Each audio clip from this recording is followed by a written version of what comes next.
Des graphes aux mots, et on arrive à la dernière partie de cette série, la conclusion.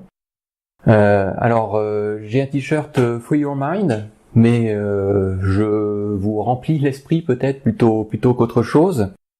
On va repasser rapidement en revue l'ensemble des épisodes précédents pour vous remettre un petit peu en mémoire avant de passer à la conclusion. Donc, ce qu'on a vu jusqu'ici, c'est que les graphes ont l'air d'être partout et s'ils sont présents dans tout ce qui est technique pour tout un tas de raisons, ils s'invitent aussi de plus en plus dans notre vie de tous les jours.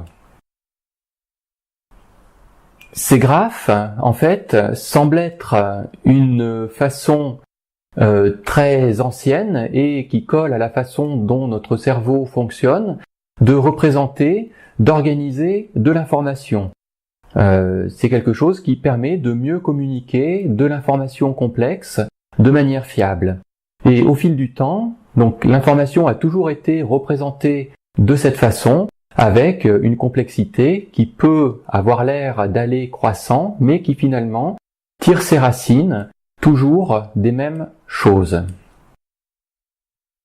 Le graphe en tant que visualisation, l'arbre au départ, le graphe quand on commence à voir des chemins transversaux, des choses plus complexes, donc en tant que visualisation. Puis on a vu l'exemple de Euler, avec l'introduction de la théorie des graphes, donc un objet, une branche des mathématiques complètement nouvelle qui a permis de calculer des choses qu'aucune autre branche des mathématiques ne permettait de faire jusque-là.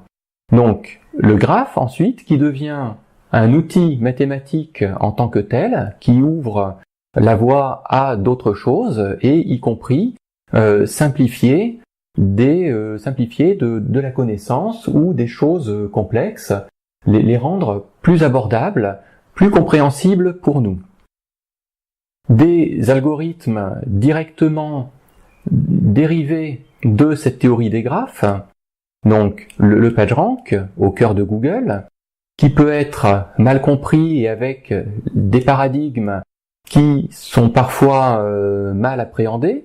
Et donc, je vous proposais le paradigme de boucle d'or pour bien comprendre comment circule le PageRank et pourquoi des maillages trop denses ou des méga-menus peuvent être particulièrement mauvais.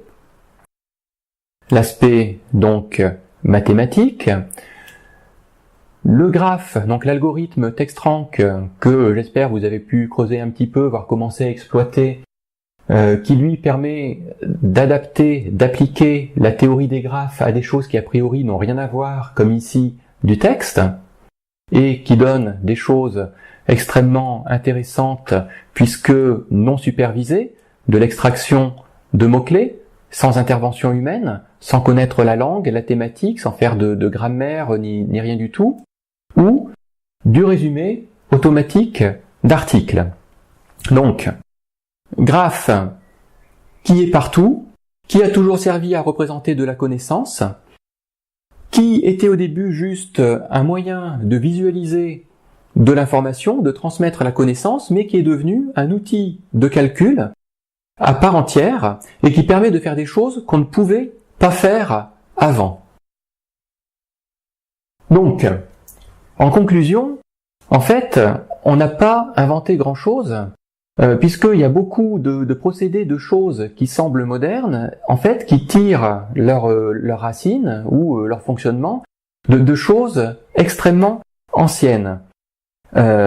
Et notamment, donc on ne peut pas juste se permettre de résoudre la complexité ou l'information à des statistiques, à des chiffres. Ça peut donner une idée qui est complètement fausse. Ça peut être rassurant, mais c'est faux. Et on l'a vu juste avant, donc dans le cas de l'algorithme du TextRank, le fait d'encoder le texte sous forme d'un graphe avec une notion d'information locale, de maillage local, donc les mots qui sont présents dans la même phrase qui entrent en jeu, donnent plus d'informations et des choses plus précises que des approches purement statistiques comme les sacs de mots, l'ETF, IDF. Comparez les deux, vous allez vous en convaincre vous-même. Donc, résumer une information, un jeu de données, de l'information de manière générale à des statistiques, ça peut être rassurant, mais c'est faux. Et là, le graphe peut nous aider à avoir une vision un peu plus complexe qu'on arrive quand même à assimiler.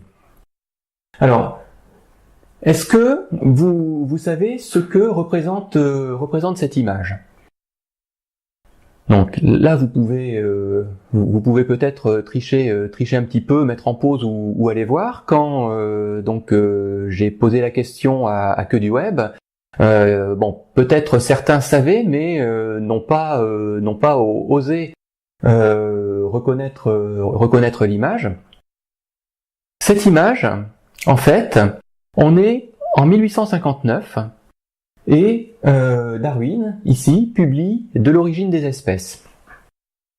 Donc, son livre sur l'évolution, qui est un livre de plus de 300 pages et qu'il veut grand public. Il ne veut pas que ce soit un livre réservé aux spécialistes.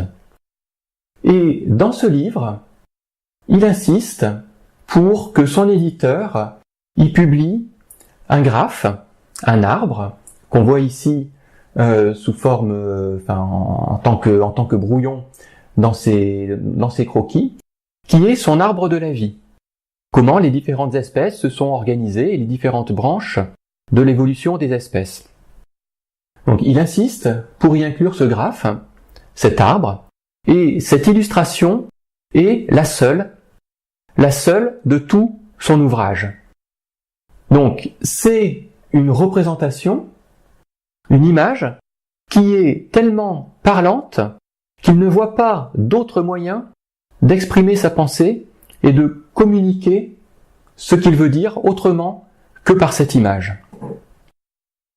Donc, aujourd'hui, on sait que non seulement les graphes et les arbres sont quelque chose d'assez proche de la manière dont l'information naturellement peut s'organiser, que ces graphes, ces arbres, et pour des raisons physiologiques, d'organisation, de modélisation de notre cerveau, sont quelque chose qui est assimilable facilement par le cerveau, qu'ils donnent une information plus complète, plus complexe, ce que juste des nombres ou des statistiques peuvent mettre en avant, mais en plus, c'est un outil, un objet mathématique en tant que tel, qui permet de calculer des choses qu'on ne savait pas calculer avant et qui ont des applications très concrètes. On l'a vu avec 2 exemples d'algorithmes, mais il y en a énormément aujourd'hui qui sont basés sur ces théories. Et donc notamment analyse de texte ou analyse de structure de site web, comme ce qu'on fait dans cocon.se. Voilà. Donc c'est fini pour cette série donc qui reprend grosso modo la conférence que j'avais fait à Que du Web. J'espère que je vous ai intrigué suffisamment pour vous donner envie surtout de creuser, de vous interroger, d'aller voir plus loin que ce que j'ai montré. Et n'hésitez surtout pas à poser des questions dans les commentaires pour avoir des éclaircissements ou d'autres pointeurs. Je serai ravi de pouvoir poursuivre la discussion sur le blog ou ailleurs. Voilà. Et peut-être à bientôt pour une autre série de vidéos. Là c'est fini pour le moment. Ça doit faire 5 semaines qu'on est là-dessus. On va souffler un petit peu. Je vous remercie de m'avoir suivi jusqu'ici et j'espère qu'on aura encore l'occasion de discuter et d'échanger autour de ces sujets. Plus on creuse et plus c'est passionnant. Voilà, à bientôt. Salut.